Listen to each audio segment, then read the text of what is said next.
A very good morning, guys. Welcome to An Academy. This is Navdeep and आज मैं आपके लिए लेके आया हूं आज के हिंदू पेपर का एनालिसिस। हम लोग इसमें इंपॉर्टेंट न्यूज देखेंगे और उस न्यूज में से आपसे क्वेश्चन कैसे पूछा जाता है वो आज हम इसी सेशन में कंप्लीट करेंगे। इस सेशन को आप as a right way to study the newspaper भी ट्रीट कर सकते हैं। Okay guys, so let's start. जो पहली न्यूज आज की न्यूज़पेपर, आज का न्यूज़पेपर है, ठीक है ना, सितंबर 2 2024। सो जो पहली न्यूज है बिल्कुल फर्स्ट पेज पे ही आपको मिल जाएगी, वो ये है कि US renewable energy firm to invest 400 crore in Tamil Nadu. आप बोलेंगे सर बहुत सारी कंपनियां इंडिया में इन्वेस्ट करती हैं, ये न्यूज इतनी ज्यादा स्पेशल क्यों है और इससे कैसे क्वेश्चन बन सकता है? बिल्कुल मैं आपको दिखाता हूं। देखिए यहां पे अमेरिकन कंपनी है, चेंगलपट्टू जो जगह है चेन्नई से सबर्ब है, वहां पे 400 करोड़ इन्वेस्ट करेगी in produce green hydrogen and manufacture electrolysers. दो चीजें यहां पर आती हैं। पहली चीज है ग्रीन हाइड्रोजन, पहला कॉन्सेप्ट जो आपने इस न्यूज में पढ़ना है, आपके एग्जाम के लिए इंपॉर्टेंट है, that is green hydrogen, science and tech में। Second one is electrolyser. अब ये ग्रीन हाइड्रोजन क्या है, इलेक्ट्रोलाइजर क्या है, चलिए देखते हैं। There are different types of hydrogen. आज के काल में हम लोग कोशिश कर रहे हैं कि रिन्यूएबल एनर्जी की ओर शिफ्ट करें और इस शिफ्टिंग में एक बड़ा पार्ट प्ले कर सकता है हाइड्रोजन। थोड़ी देर में आप देखेंगे हाइड्रोजन कैसे कर सकता है। और हाइड्रोजन अवेलेबल भी इजीली है, कैसे? वाटर में। वाटर का फॉर्मूला H2O। लेकिन ये रिश्ता ऐसे नहीं टूटता, रिश्ता तोड़ना मुश्किल है। तो रिश्ता टूटेगा कैसे हाइड्रोजन और ऑक्सीजन का, वो भी हम देखेंगे। लेकिन पहले टाइप्स ऑफ हाइड्रोजन देख लेते हैं जो प्रोड्यूस हम कर सकते हैं। ये डिफरेंट टाइप्स है। ग्रे हाइड्रोजन, ये steam methane, SMR steam methane reforming method से प्रोड्यूस होता है। We have blue hydrogen, we have here जो न्यूज में भी है ग्रीन हाइड्रोजन। ग्रीन हाइड्रोजन उस हाइड्रोजन को कहते हैं जिसे हम लोग इलेक्ट्रोलिसिस से प्रोड्यूस करते हैं। The hydrogen that is produce after the electrolysis, word सुनिएगा मैंने क्या कहा, electrolysis of water, it is called green hydrogen. Electrolysis means passing the current. Current pass किया जाता है जिसके करके ये हाइड्रोजन और ऑक्सीजन का जो बॉन्ड है, ये रिश्ता जो है टूट जाता है करंट पास करने से। इसी प्रोसेस को हम कहते हैं इलेक्ट्रोलिसिस। और आपको पता ही होगा करंट में पॉजिटिव नेगेटिव। ओके, तो हाइड्रोजन एक साइड, ऑक्सीजन दूसरे साइड कलेक्ट हो जाता है, तो इससे हम ऑक्सीजन भी प्रोड्यूस कर सकते हैं। The method is called electrolysis and it involves current, passing of current. Okay, अब यहां देखिए तो ग्रीन हाइड्रोजन कौन सा हो गया, जिसको हम इलेक्ट्रोलिसिस ऑफ वाटर से प्रोड्यूस करते हैं। और अब तो बोलेंगे आप कि सर आपने यहां पे इलेक्ट्रोलाइजर भी लिखा हुआ था। इलेक्ट्रोलाइजर्स क्या होते हैं? इलेक्ट्रोलाइजर उस डिवाइस को कहते हैं जो इलेक्ट्रिसिटी को यूज करके पानी के कंपोनेंट्स को, एलिमेंट्स को, जो कि हाइड्रोजन और ऑक्सीजन है, इनको स्प्लिट करे।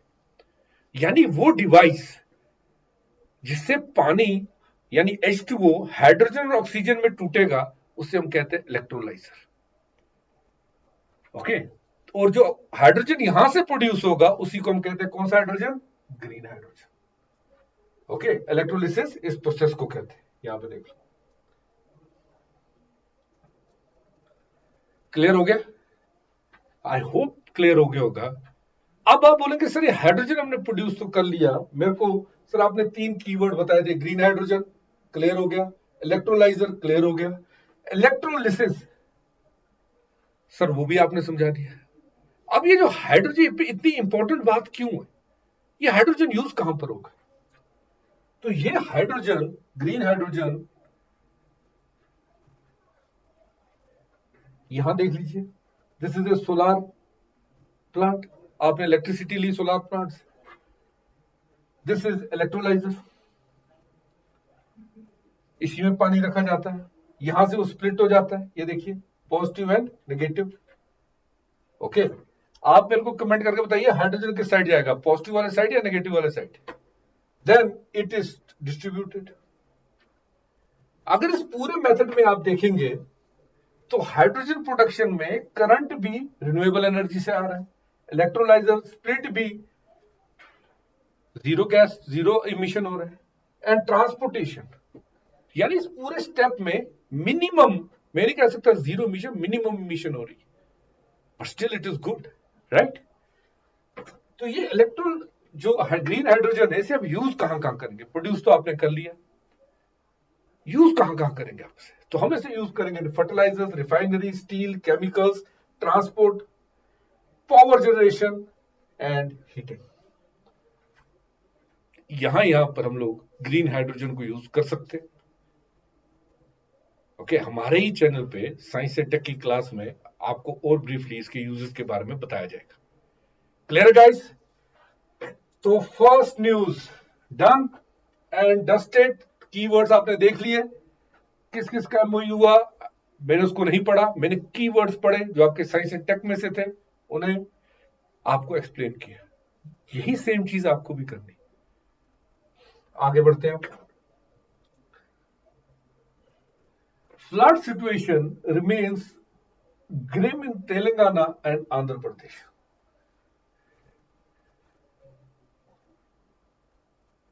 We should show the concern, क्योंकि इस टाइम पे बहुत तेलंगाना एंड आंध्र प्रदेश में फ्लड की सिचुएशन है। At least 9 people are dead. Okay, so my condolences. लेकिन ऐसी न्यूज यूपीएससी पूछेगा कैसे? यूपीएससी कभी ऐसे तो नहीं पूछेगा कि कहां पर रिसेंटली फ्लड आया, कितने लोगों की डेथ हुई, ऐसा नहीं पूछेगी। फ्लड ऑफ कोर्स रिवर के वाटर के डिस्कोर्स चेंज होने से आता है, तो कौन सा रिवर है वो, उसके बारे में जानना है। ओके, आंध्र प्रदेश एंड तेलंगाना दोनों में। So look at this, this is the map of Telangana. एक स्ट्रीट पीसीएस के एग्जाम में वरंगल प्लेट्यू के बारे में पूछा गया था, this is Warangal plateau, this is Telangana plateau. Okay, ये तेलंगाना का मैप है, ये देखिए अल्बाका हिल्स, पाख्तल हिल्स, नौलगोडा प्लेट्यू। यहां पर आप बहुत सारे डैम्स एंड रिजर्वायर्स देखेंगे, लेकिन हमें रिवर्स देखना है। This is Maharashtra, okay, this is Telangana, this is Andhra Pradesh. अगर फ्लड लाइक सिचुएशन आई है दोनों में, यानी there should be a common river. तो common river, look at the map, okay, look at the map and just can you all, अगर आप zoom करेंगे, can you all see here Krishna river. ये देखिए, this is the Krishna river. Okay, Krishna river आप देख सकते हैं, it is in the Telangana also and it is flowing into the Andhra Pradesh. इसी के करके जो सिचुएशन बनी है फ्लड्स की, it is because of these rivers. Okay, और यहां से महाराष्ट्र से आने वाला ये गोदावरी,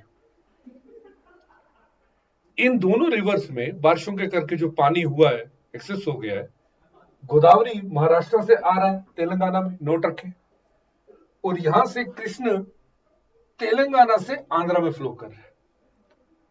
तो इन दो रिवर्स के ओवरफ्लो के करके सिचुएशन बनी हुई है। बट रिवर याद रखिएगा, गोदावरी कहां से आ रहा है? Okay, this is also Godavari, Godavari, okay, this is Godavari, then Godavari enters the Chhattisgarh, यहां पे देख लो। Okay, so Godavari comes from Maharashtra, यहां देख लो, it comes from all the way from Maharashtra into Telangana, then flows to Chhattisgarh. But river Krishna अगर आप ध्यान से देखेंगे, Krishna is flowing into the Andhra Pradesh. Clear हो गया? तो दोनों रिवर्स की जानकारी आप रख लीजिएगा। समझ में आ गया? तो सिचुएशन आपने पढ़ा, आप दो रिवर इसमें याद रखेंगे, river Krishna and river Godavari. Clear है गाइस? दोनों का कोर्स देख लीजिएगा, कौन कौन सी स्टेट से कितने पास होते हैं। क्लियर? आगे बढ़ते हैं नेक्स्ट न्यूज की ओर। Another unfortunate incident, the violence is not stopping in Manipur. Manipur में we have seen last 10 months and more, we are seeing violence in the Manipur. Manipur में अभी भी रिसेंटली आज के न्यूज़पेपर में ये भी है कि 2 people unfortunately lost their lives. Okay, आपको सबसे पहले मणिपुर की लोकेशन पता होनी चाहिए।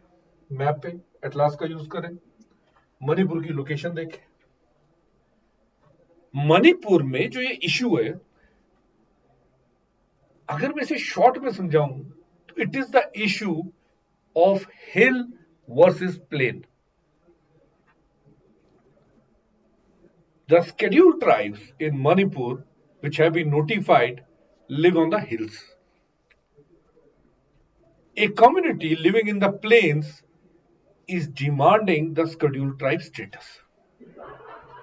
Okay, तो प्लेन में एक कम्युनिटी रहती है, बाकी हिल्स पे है। हिल वाली कम्युनिटीज पहले से ही नोटिफाइड है शेड्यूल्ड ट्राइब्स है। जो प्लेन्स पे कम्युनिटी रहती है वो इंडिया में विरले से पहले शेड्यूल्ड ट्राइब थे, अभी नहीं है, तो वो डिमांड कर रहा मैं वापस से शेड्यूल्ड ट्राइब बनाए। इस चीज का ऑब्जेक्शन हिल में रहने वाली कम्युनिटीज कर रही। This is the simplest way I can explain what is happening in the Manipur.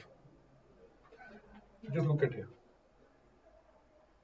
सो यहां पर देखिए, सबसे पहले क्या हुआ, ट्राइबल सॉलिडेरिटी मार्च ऑर्गेनाइज हुआ था मेतई कम्युनिटी के अगेंस्ट। ओके, इनको शेड्यूल्ड ट्राइब का स्टेटस दे भी दिया गया था मेतई कम्युनिटी को। उसके बाद प्रोटेस्ट हुए वहां पर। Meitei is a community that lives in the plains. Kuki वगैरह ये पहाड़ियों पर रहते हैं। तो they were earlier given the scheduled tribe, but Manipur high court ने डायरेक्ट किया कि आप शेड्यूल्ड ट्राइब जो इनको आपने स्टेटस दिया है इसे रेफर करें यूनियन को। Okay, state scheduled tribe tax. Okay, अब देखिए आप मेतई को क्या कहना है कि we have once enjoyed the scheduled tribe tag, अब नहीं है, जिसके करके हमारी इकोनॉमिक सोशियो इकोनॉमिक कंडीशन नीचे जा रही है। We need it. But the communities जो रियली पहाड़ियों में रह रही हैं उनका कहना है they should not get it. Okay, so this is why, this is where the main community live, जो न्यूज में जो शेड्यूल्ड ट्राइब मांग रहे हैं। एंड दीज रीजन्स जो आप देख रहे हैं बाहर वाले, this is where the communities जो इनको शेड्यूल्ड ट्राइब देने का विरोध कर रहे हैं वो रहती है। So this is the main reason why the protest have protest broke out in the state of Manipur. Okay, yahan dekhiye. Okay, so this was in news फरवरी 23, 2024 जब हाई कोर्ट ने इसे डिलीट कर दिया था। कंडीशियस क्लॉज देखता है इसमें, you will read about it in detail. Okay, तो अभी आपको मेन इशू तो समझ आ गया होगा कि मणिपुर में एक्चुअलिटी जिसे कुछ लोग रिलीजन का रंग दे रहे हैं, कुछ लोग पार्टी का रंग दे रहे हैं, कुछ लेफ्ट वर्सेस राइट कह रहे हैं, मेन इशू क्या है, कंक्रीट इशू आपको पता है। अब आप जिस सांचे में उसको डालेंगे इशू आपको पता है। You can watch it through any glass. Okay guys, so अभी तक की क्लास में आर्टिकल्स आपको कैसे लगे? क्या आप भी आर्टिकल्स ऐसे ही पढ़ते थे? कुछ अगर मैं डिफरेंट कर रहा हूं तो क्या डिफरेंट कर रहा हूं वो भी मेरे को बताइएगा। I am watching your comments, thank you for appreciation मेरे हर लेक्चर पे। अब यहां देखिए, this was a normal photograph. 2 साल पहले ऐसे ही व्हाट आई हैव नोटिस्ड कि फोटोग्राफ के नीचे से ही क्वेश्चन आया था। It was about the birds visiting A bird sanctuary foreign birds, migratory birds, उस पर क्वेश्चन आया हुआ था। तब से की पे आए कि फोटोग्राफ्स में क्या है। So this is floating parade, एक फोटोग्राफ आया हुआ है। यहां पर अगर आप देखेंगे, ऑवर लेडी रैनसम चर्च एक कार्निवल निकाल रहे हैं कोची में। चर्च का नाम याद रखिएगा, ये चर्च है। इसके कार्निवल की सेलिब्रेशंस के लिए बोट रेस निकालते हैं। इसे कहते हैं our lady of ransom church. Okay, यहां पर देखिए, it is located at Kanyakumari. बहुत पुराना चर्च है, अराउंड 500 ईयर्स। तो इसके कार्निवल में बोट रेस निकलती है। Know the location, know the name of the church. Okay, जो लोग स्टेट पीसीएस दे रहे हैं, आपको तो पता ही है, स्टेट पीसीएस वाले कुछ भी पूछ लेते हैं। हो सकता है ये पूछ ले, तो रिमेंबर इट। न्यूज छोटी थी पर मेरे को इंपॉर्टेंट लगी, सो आई शेयर इट। अब देखिए यहां पे, लास्ट नाइट, अगर आप में से कोई भी ट्विटर यूज करता है तो उसने देखा होगा, there was a trending topic, Israel and Netanyahu का रिजिग्नेशन मांग रहे थे। ये इमेज लास्ट नाइट से,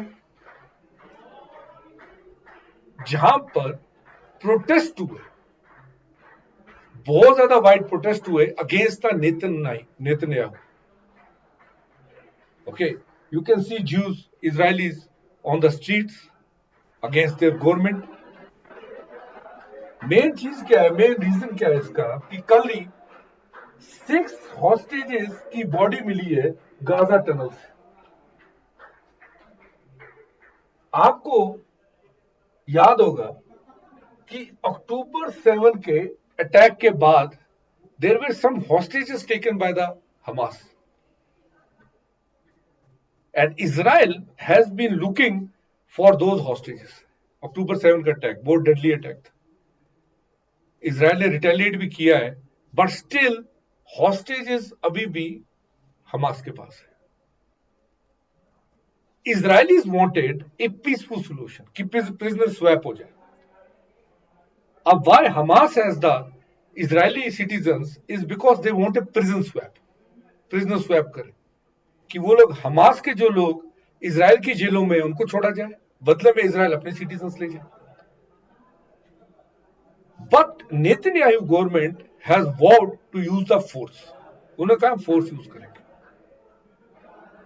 अगर आप थोड़ा सा भी कभी द हिंदू देखते हैं या कोई डॉक्यूमेंट्री आपने देखी है इजराइल के ऊपर, तो आपने इजराइल और फलस्तीन के बीच में, स्पेशली गाजा वाली रीजन के साइड पे, आपने देखोगे there is a network of tunnels.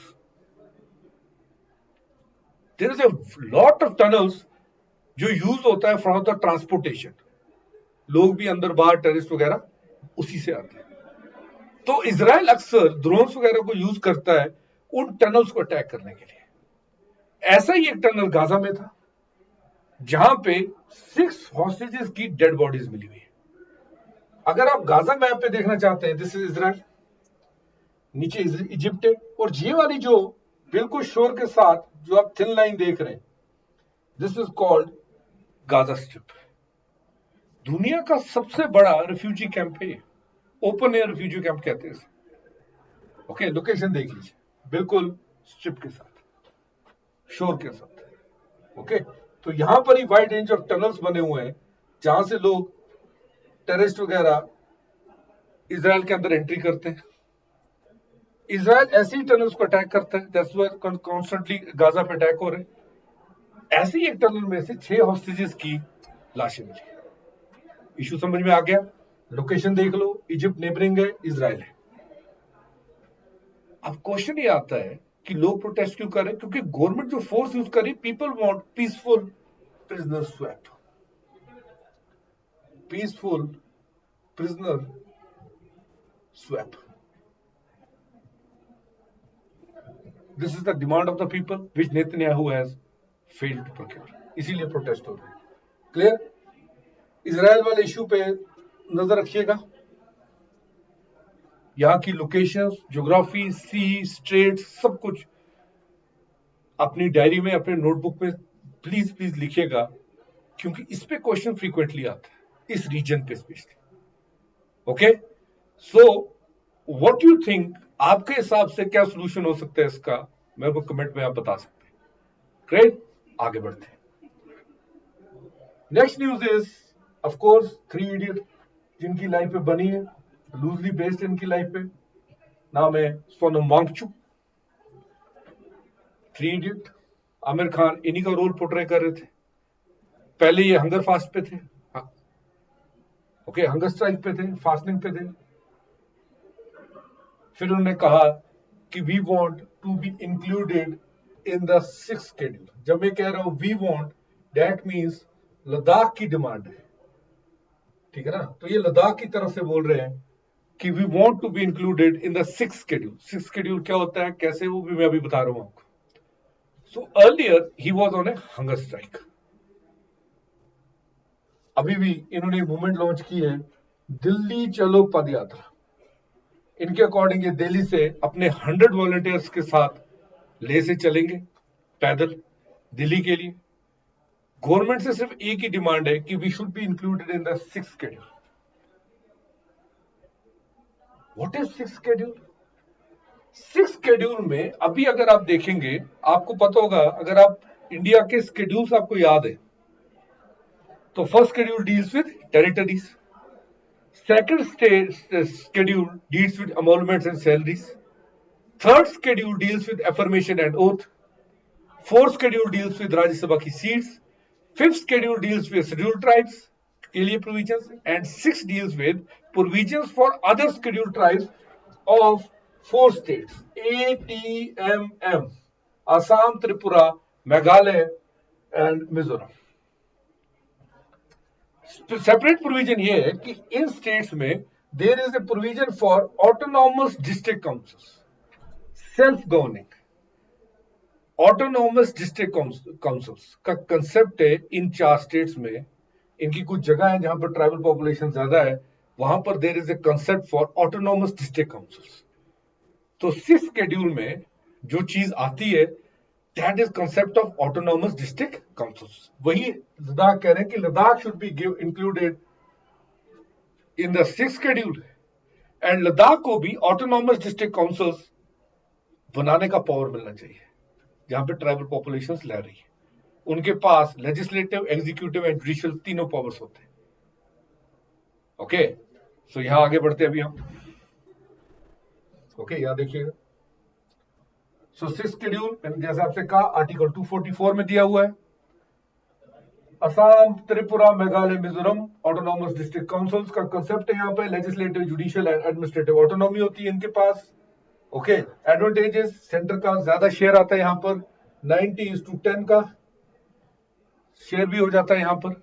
Okay, यहाँ पर ज्यादा शेयर सेंटर का पैसे का आता है। फाइनेंस कमीशन स्पेशली यहाँ के लिए ग्रांट्स एंड फंड्स रेकमेंड करते हैं सिक्स शेड्यूल स्टेट्स के लिए अलग से। Okay, so this is why Ladakh wants to be included in the six schedule. याद रख लीजिएगा स्टेट कौन कौन सी है सिक्स शेड्यूल में, ऑटोनॉमस डिस्ट्रिक्ट काउंसिल का कंसेप्ट किस स्टेट में। ओके, याद रख लीजिएगा, ये ट्रिक भी याद रखिएगा। अब बढ़ते हैं आगे, अगली न्यूज। ओके, आप मेरे को बताइए ट्रिक्स कैसी लगी, जैसे ATMM में असम, त्रिपुरा, मेघालय, मिजोरम, सिक्स शेड्यूल की स्टेट याद रखने का, ऐसी आप भी चीजों को शॉर्ट करके याद रखा करें। It will surely help you, trust me. आगे बढ़ते हैं। अब सुबह सुबह न्यूज़पेपर खोला तो न्यूज तो आम थी, लेकिन इसके पीछे की हो सकता है बैकग्राउंड में हिस्ट्री आपसे पूछी जाए या वे फॉरवर्ड पूछा जाए मेंस में, तो उसके बारे में इस न्यूज का थोड़ा सा एनालिसिस करेंगे। Centre for caste census, census तो सेंसस होता है ना, सेंसस होता है। सेंसस इंडिया के सिटीजन्स का करवाया जाता है, ताकि गवर्नमेंट उनकी सोशियो इकोनॉमिक कंडीशंस को जान सके। कंडीशंस को जान सके और उसी हिसाब से गवर्नमेंट अपनी पॉलिसीज बनाए। जब सरकार को पता ही नहीं होगा कि गवर्नमेंट को पता ही नहीं जब होगा कि लोगों को क्या चाहिए,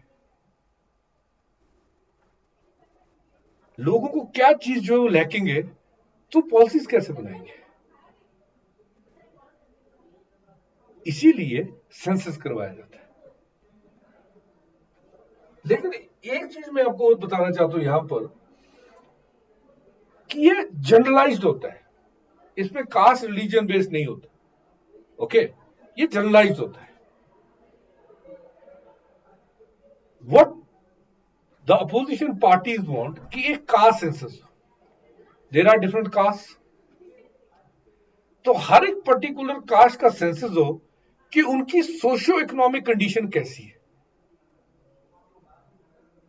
आप समझिए ये इंपॉर्टेंट क्यों है। फॉर एग्जाम्पल, अगर मैं SC ST OBC कोटा की बात करूं तो कई बार ऐसा होता है कि एक ही कोई एक ऐसा वर्ग है जिसको सारे के सारे बेनिफिट मिल रहे हैं, पीढ़ी दर पीढ़ी उन्हीं को मिलते आ रहे हैं। जिनको रियलिटी में चाहिए वो उसे यूज नहीं कर पाते क्योंकि वो इनिशियली उनको रिसोर्सेज नहीं मिली होती। तो अगर ऐसा सेंसस, अपोजिशन का कहना, अगर ऐसा सेंसस कराया जाएगा तो हमें कम से कम ये तो पता चल जाएगा कि कौन सी कास्ट अब रिजर्वेशन के लेवल जिसके लिए रिजर्वेशन दी गई थी अपलिफ्टमेंट के लिए, वो सिक्योर कर चुकी है, और कौन सी कास्ट का भी अपलिफ्टमेंट हुआ ही नहीं। इसीलिए ऑपोजिशन डिमांड कर रही है caste census. Okay, it is demanding caste census. वैसे कास्ट सेंसस इंडिया के लिए नया कंसेप्ट नहीं है। 1881 से इंडिया में कास्ट सेंसस हो रहा था 1931 तक। 1881 यानी जब हम ब्रिटिशर्स के पास थे तब से लेके 1931 तक इंडिया में कास्ट सेंसस हुआ है। ओके, जो सेंसस होता था कास्ट के बेसिस पे होता था, लेकिन इंडिपेंडेंस के बाद गवर्नमेंट ने इसे अबैंडन कर दिया क्योंकि उनके हिसाब से इससे जो जातिवाद है उसको बढ़ावा मिलेगा। Okay, so this is not a new concept, पहले ये चीज समझ लें। This is not a new concept, concept पुराना है। ओके, कॉन्सेप्ट तो पुराना है, एंड कॉन्सेप्ट अगर पुराना है तो अबैंडन क्यों किया गया? क्योंकि इससे जातिवाद बढ़ेगा। अब वापस क्यों लाना चाहते हैं? ताकि ये तो पता चले कि कौन सी ऐसी कास्ट है, कौन से ऐसे ग्रुप है, वर्ग कौन सा ऐसा जिसका अपलिफ्टमेंट हो चुका है, जरूरत ही नहीं कोटा की, और कौन से ऐसे जिनका बिल्कुल हुआ ही नहीं। इवन जस्टिस रोहिणी कमीशन जिन्हें सब कैटेगराइजेशन की बात की थी ओबीसी में, सब कैटेगराइजेशन की ओबीसी में भी देखो कि कौन सी जो कास्ट है वो अब they are now creamy layer, उनको रिजर्वेशन का फल अब नहीं दिया जाना चाहिए, डाइल्यूट हो गए उनके लिए, they have already been uplift. तो जो जस्टिस रोहिणी का जो सुझाव है सब कैटेगराइजेशन के लिए, वो पूरा ही नहीं हो सकता जब तक आप कास्ट सेंसस नहीं कराएंगे। Okay, so this is why this is in news, and I hope आपको कास्ट सेंसस के बारे में पता चल गया होगा कि कास्ट सेंसस बेसिकली होता क्या है। ओके, आगे बढ़ते हैं। Look at this news now. ANSI कॉपिंग old stone inscriptions, art and culture से डील करता है, ठीक है ना। ASI कॉपिंग old stone inscriptions on temple wall in Trichy district. Main चीज आपको जो यहां पे ध्यान रखनी है वो टेंपल का नाम। ओके, टेंपल का नाम पहले हम लिख लेते हैं, is Maya Pandeshwara temple. This is the name of the temple. Okay, this temple was built in the Chola period.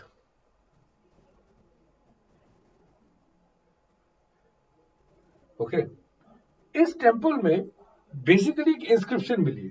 I think I have broaden it. Yes, यहां पर देखिए, जूम करके देखिए, यहां पर तमिल की इंस्क्रिप्शंस मिली है इस टेंपल की वॉल पे।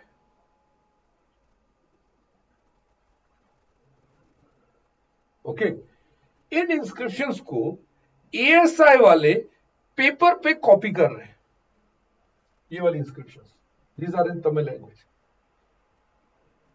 ताकि ये पता चल सके कि इस टेंपल के साथ क्या हिस्ट्री जुड़ी हुई है and what these inscriptions have to say. जैसे मैंने कहा ये चोला पीरियड से, okay, these belong to Chola period.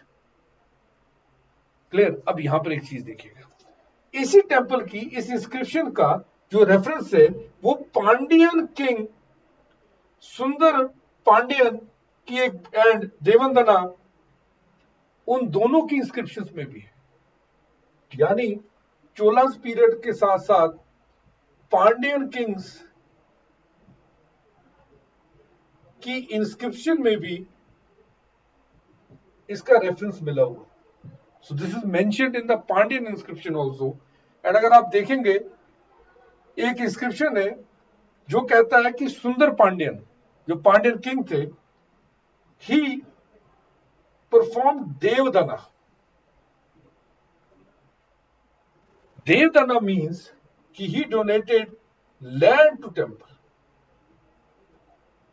इसी टेंपल को पांड्यन किंग सुंदर पांड्यन ने लैंड भी डोनेट किया हुआ है। ओके, आगे बढ़ते हैं। Next one is labour issues highlighted in Hema report get no attention. Hema report बहुत ज्यादा न्यूज में, काफी बड़े बड़े जो स्टार्स हैं साउथ के, वो हेमा रिपोर्ट के ऊपर अपनी ओपिनियन दे रहे हैं। आप फ्रीक्वेंटली न्यूज में आप देख भी सकते हैं। हेमा रिपोर्ट दी थी जस्टिस हेमा ने। ये केरला गवर्नमेंट की कमेटी थी, बनाई ये कमेटी केरला गवर्नमेंट ने थी। एक्चुअली 2017 में मलयालम इंडस्ट्री की एक एक्ट्रेस के साथ, एक एक्ट्रेस के ऊपर असॉल्ट हुआ था। उस असॉल्ट के बाद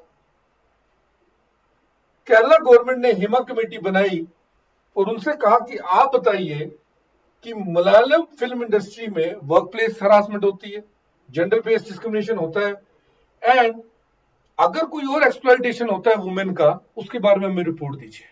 3 चीजों के ऊपर रिपोर्ट मांगी। किस किस के ऊपर? Work place exploitation, gender based discrimination and other forms of exploitation. उनके बारे में हमें आप बताएं। जस्टिस हेमा ने रिसेंटली अपनी रिपोर्ट भी सबमिट की है। काफी बड़े बड़े खुलासे किए गए उसमें, exploitation of women actresses and even side artist के ऊपर। लेकिन एक पॉइंट ये भी है कि जो लॉन्ग वर्किंग आवर्स है, कहते हैं कि एक actress on an average Malayalam film industry में कभी कभी 15 आवर्स तक काम करती है। तो वो भी जस्टिस हेमा रिपोर्ट में मेंशन्ड है। पर आर्टिकल में यह कहा गया है कि इसके ऊपर तो कोई कुछ कहा ही नहीं गया, इस बारे में बात ही नहीं हो रही। Everyone is talking about the exploitation, it is good, but एक लेबर लॉ भी तो कोई चीज है। Okay, so this is about the Hema report. Clear? आगे बढ़ते हैं। ये भी एक और फोटोग्राफ आ गया। बेसिकली ये फोटोग्राफ जो आप देख रहे हैं एलिफेंट्स का, ये रिहर्सल हो रही। This is the rehearsal scene. Basically Mysore में एक जंबो सवारी निकलती है। जंबो सवारी, याद रखिएगा, जंबो सवारी ये मैसूर में कंडक्ट होती है अक्टूबर में। ओके, अक्टूबर में होती है जब दशहरा की सेलिब्रेशंस होती है, तब ये जंबो सवारी निकाली जाती है। उसी की ये रिहर्सल चल रही है। As being a UPSC aspirant आपको याद रखना है जंबो सवारी, मैसूर, दशहरा। क्लियर? आगे बढ़ते हैं। So another news, important news है। Wild tusker killed in a fight in Munnar. Basically अगर आप ये न्यूज पढ़ेंगे, जब मैंने पहली बार पढ़ी तो I thought it's a poaching case, किसी हंटर वगैरह ने मारा होगा, लेकिन ऐसा नहीं है। बेसिकली दो वाइल्ड टस्कर्स आपस में लड़ रहे थे, एक बड़ा ज्यादा इंजर्ड हो गया and is come to unfortunately is come to the injuries, उसकी डेथ हो गई। इस न्यूज से जो क्वेश्चन आता है वो एलिफेंट रिजर्व का आता है, एलिफेंट रिजर्व का इंडिया में। ओके तो बस उनका नाम याद रख लीजिएगा, this news is from Kerala. तो ये केरला के एलिफेंट रिजर्व है, इनका आप स्क्रीनशॉट भी ले सकते हैं, इन्हें आप याद कर लेंगे। Clear, look at this. और अगर आप याद रखेंगे तो एलिफेंट रिजर्व्स एक पूरा ऐसा भाग है भारत का जहां पर एलिफेंट रिजर्व है ही नहीं। और अगर आप देखेंगे नॉर्थ ईस्ट में तो एक और जगह नहीं है बिहार में, बाकी हर जगह आपको मिलेगा। Okay so these two reasons, remember these two reasons, ये वाला एंड दिस वन। तो कभी भी क्वेश्चन में यहां से कोई स्टेट आ जाए, it is not the answer. Okay selected जगह पे। ओके अब आ गया another important topic, Indian polity का है। ओके रोज आप इस न्यूज के बारे में सुनते होंगे, अक्सर महीने में एक बार सुनते ही होंगे, बट आपको ये न्यूज कैसे पूछी जा सकती है एक बार मैं बताता हूं। न्यूज के आज के पेपर में कि CBI facilitates return of gambling racket kingpin from UAE. CBI is the Interpol of India, आप सबको पता है। सीबीआई बाकी कंट्रीज की इंटरपोल के साथ जुड़ी होती है, जो फ्यूजिटिव्स होते हैं उनके बारे में इंफॉर्मेशन देते रहते हैं एक देश से दूसरे देश को। लेकिन जो ये इंटरपोल जैसे सीबीआई किसी बाहर की इंटरनेशनल पुलिस के साथ, फॉर एग्जांपल इंग्लैंड की पुलिस के साथ बात करेगी, तो ये लोग नॉर्मल बात नहीं करते, they talk in notice, colour coded notice. जैसे आपने सुना होगा red corner notice, okay green notice, blue notice निकाला, purple notice, orange notice, yellow notice, है ना। कई बार हम देखते रहते हैं कि रेड कॉर्नर नोटिस निकाल दिया XYZ बंदे के खिलाफ। तो ऐसे सीबीआई और बाकी पुलिस एजेंसी दुनिया की आपस में जितनी बात करते हैं इंटरपोल, ये सब कॉर्नर नोटिस में बात करती है, which is colour coded.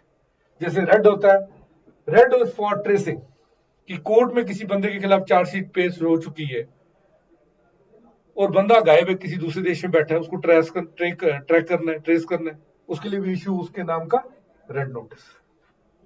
Then there is blue notice. Blue notice issue किया जाता है अगर कोई सस्पेक्ट किसी दूसरी कंट्री में जाने वाला है, तो हमारे यहां से सीबीआई उस बंदे का क्या इशू कर देंगे, blue notice. Okay what is the news is कि इसी बंदे के खिलाफ अगर आप देखेंगे सीबीआई ने उसकी रिटर्न के लिए डिमांड की हुई। अगर उसकी रिटर्न की बात कर रहे हैं तो इसका मतलब ही इज उसके यहां पर क्या आ चुकी है, चार्जशीट फाइल हो चुकी है, किंग पिन है, चार्जशीट यहां पर आ चुकी है, but he is sitting in some other country. तो उसको यहां पर लाने के लिए नोटिस निकाला गया है, रेड कॉर्नर नोटिस। पुलिस वहां की इंटरनेशनल पुलिस उसको लोकेट करेगी और यहां पर लेके आएगी। ओके सीबीआई उसे यहां तक ले आएगी, छोटा राजन वगैरह सब ऐसे ही है। Okay so this is the meaning of this news. क्या न्यूज है, ensure LGBTQIA plus couples get ration card says gender says center। अभी तक कुछ साल पहले तक हम लोग कहते थे कि देयर आर टू जेंडर्स, और ये इंडियन सोसाइटी में धारणा भी बनी थी कि आइदर देयर इज मेल और फीमेल। लेकिन नवतेज सिंह जोहल केस के बाद अगर आप देखेंगे तो थर्ड जेंडर एलजीबीटीज को भी इंक्लूजन मिला है। ओके जिसे हम लोग कहते हैं थर्ड जेंडर।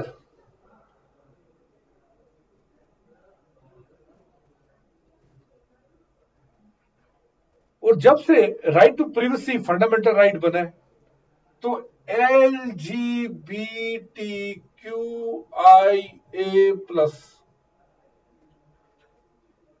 इन्हें भी रिकॉग्निशन मिली हुई है इंडिया में।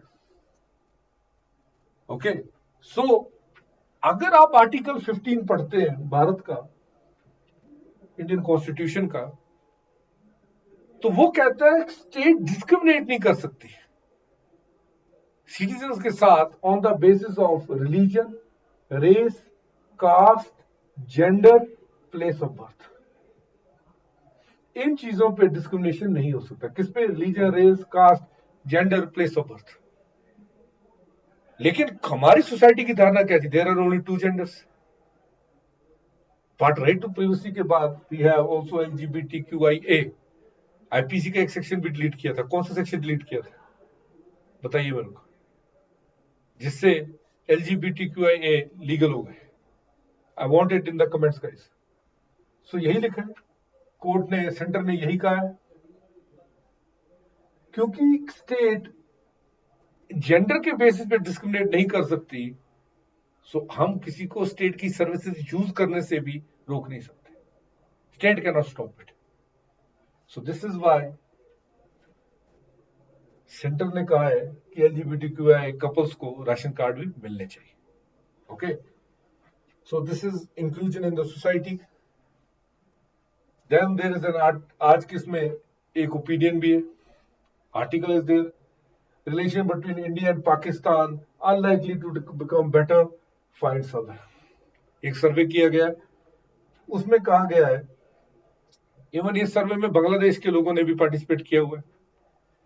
इसमें कहा गया है कि इंडिया और पाकिस्तान के रिश्ते बेटर नहीं होने वाले। ओके, दैट मीन्स जिस स्टेलमेट सिचुएशन में हम चल रहे हैं, ऑन ऑफ सिचुएशन तो अब है नहीं हमारी जैसे पहले होती थी।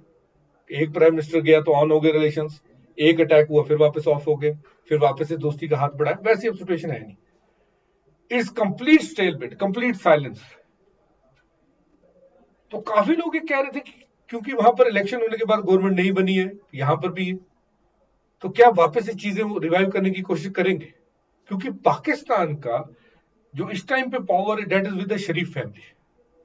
एंड अगर आप हिस्ट्री में जाते हैं तो Sharif family have their ancestors from J&K, Kashmir, and they have been मतलब soft on the Indian political power के साथ वो सॉफ्ट ही रहे हमेशा। We have seen Narendra Modi ji going to Pakistan, एकदम से पहुंच गए वो शादी अटेंड करने के लिए, that was for the Sharif family only. लेकिन दैट वाज वन थिंग। लेकिन अभी जैसे जितने अटैक हुए, उड़ी हो, पठानकोट हो, पुलवामा हो, उसके बाद देयर इज टोटल साइलेंस। वो तो करना चाहते हैं बिकॉज वहां पर इन्फ्लेशन बहुत ज्यादा है, लेकिन हमारे यहां से we have adopted a complete diplomatic cut off, a silence. So survey कहता है कि it is likely to continue. Okay, अब देखिए यहां पर culture of adjournment of cases in court has to change, कहा प्रेसिडेंट ने। यहां पर प्रेसिडेंट ने एक टर्म भी यूज की है, अगर आप पढ़ेंगे, that is black coat syndrome.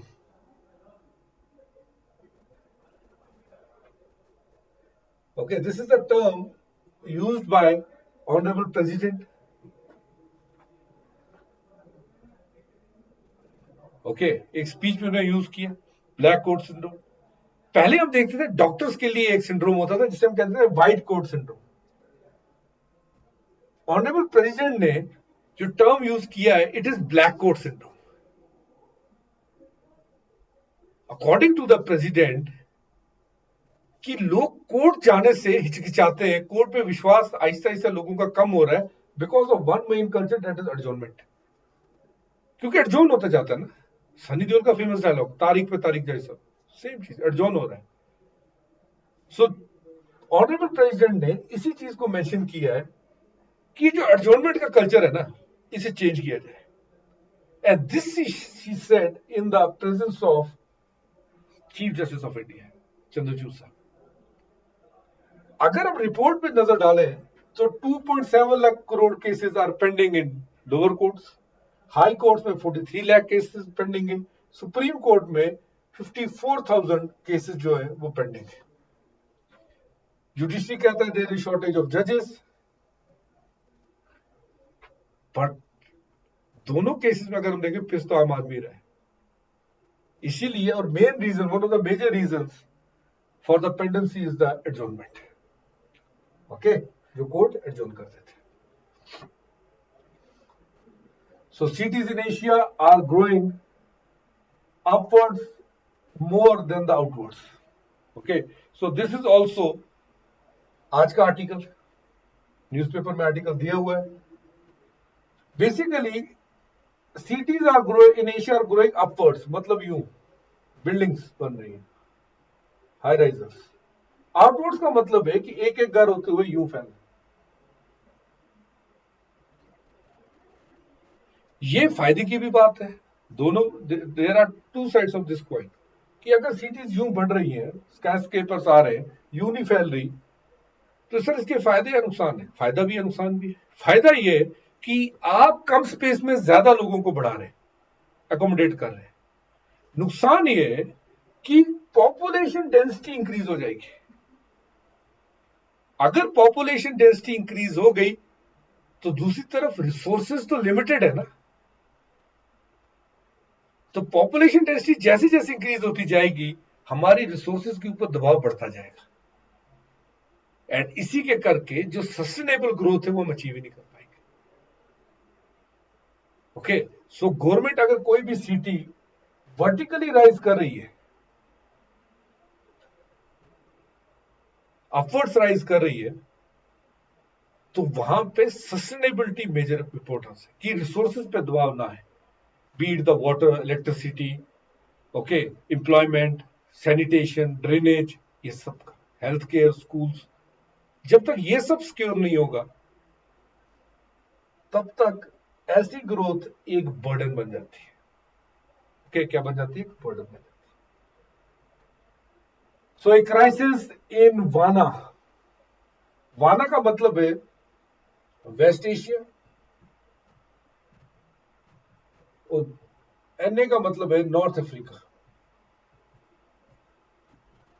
इस आर्टिकल में बेसिकली बात की गई है वाना के बीच, west Asian dispute and north African dispute. West Asia में भी है Palestine, Gaza, and north Africa में अभी चल रहा है सूडान क्राइसिस. उसकी बातें लोग कर रहे हैं. सूडान में अगर आप देखेंगे एक पॉलिटिकल सिचुएशन चल रही है जहां पर मिलिट्री और पैरामिलिट्री एक दूसरे के खिलाफ हो गए. दो जनरल्स एक दूसरे के खिलाफ है. 2021 में मिलिट्री ने गवर्नमेंट को टॉपल कर दिया था. ओके, जनरल अब्दुल उल बुरहान ये head of the de facto leader बनते हैं, और इनके साथ थे, इनके डिप्टी थे जनरल मोहम्मद हमदान डगोला. ओके, वो इनके डिप्टी बने. ये मिलिट्री के हेड है, ये पैरामिलिट्री के हेड है. अब दोनों के बीच में पावर स्ट्रगल चल रही है कि अगर इलेक्शंस करवाएंगे तो पावर किसके हाथ में रहेगा. और दोनों के कहने पे मिलिट्री वर्सेस पैरामिलिट्री वहां पर चल चुका है. ओके, तो सूडान की लोकेशन देख लो. This is Sudan. ओके, ये नीचे वाला it is south Sudan, separate country है. ओके, मिक्स नहीं कीजिएगा, सेपरेट कंट्री. ओके, सूडान की नेबरिंग कंट्री देख लीजिएगा आप. पहले यहां देखिएगा एक रेड सी, रेड सी से पार यहां पर सऊदी अरेबिया, यहां पर यमन, और यहां पर सोमालिया है. हम यहां पर देखना, यमन और सोमालिया को क्या सेपरेट कर रहा है? Gulf of Aden. सूडान की नेबरिंग कंट्री देखिएगा, इरिट्रिया एक, यहां से इथोपिया दो, साउथ सूडान तीन, चैड चार, सेंट्रल अफ्रीकन रिपब्लिक पांच, लीबिया 6, इजिप्ट 7. 7 कंट्रीज हैं जो सूडान को सराउंड कर रहे हैं. इंपॉर्टेंट इसलिए है क्योंकि रेड सी वाला रूट देखिए, ये वाला रूट, यहीं से तो मैक्सिमम ट्रेड होता है. इसकी इंस्टेबिलिटी इसलिए ज्यादा कंसर्निंग है.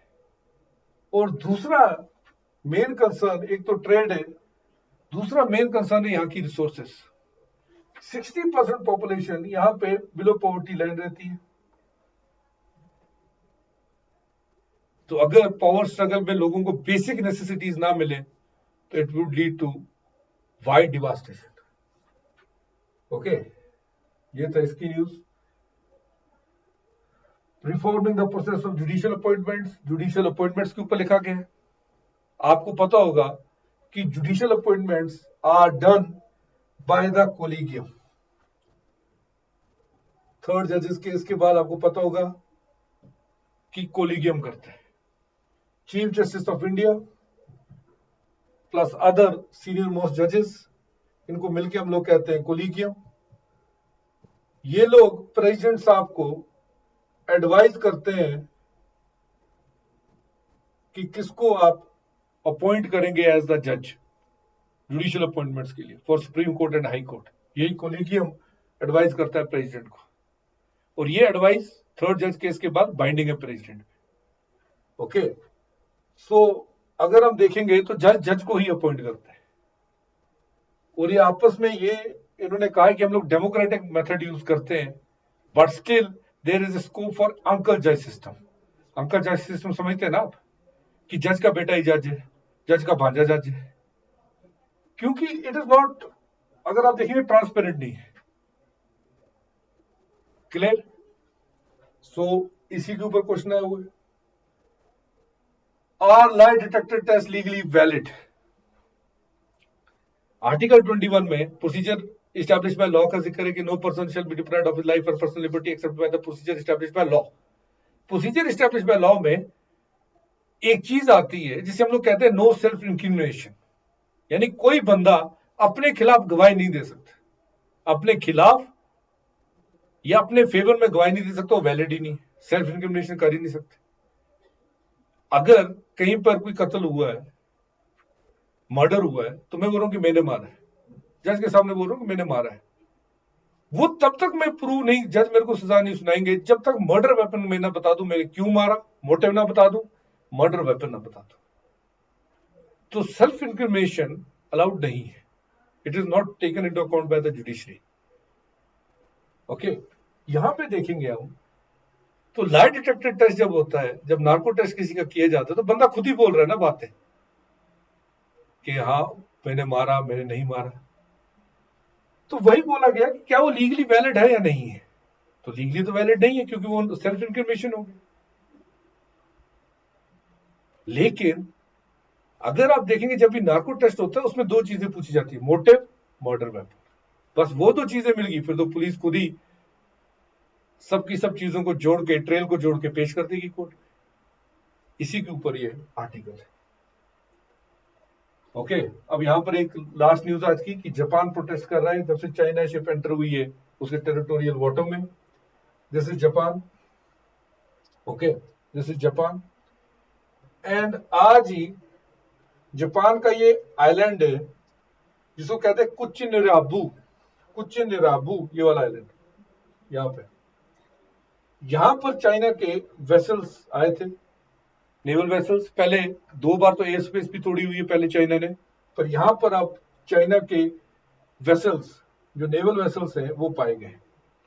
अब ये दोनों के लिए थ्रेटनिंग है, साउथ कोरिया के लिए भी, नॉर्थ कोरिया को तो पक्का सपोर्ट है चाइना का, and it is also alarming for Japan. थोड़ी सी ज्योग्राफी पे ध्यान देना कि यहां पर येलो सी है, चाइना, नॉर्थ कोरिया और साउथ कोरिया के बीच में there is yellow sea. Russia और जापान, ये this is Russia, north Korea, south Korea और जापान, इनके बीच में सी ऑफ जापान। और ये जहां पर ये आइलैंड है जहां पर इनके चाइना के वेसल्स मिले, इसे कहते हैं ईस्ट चाइना सी।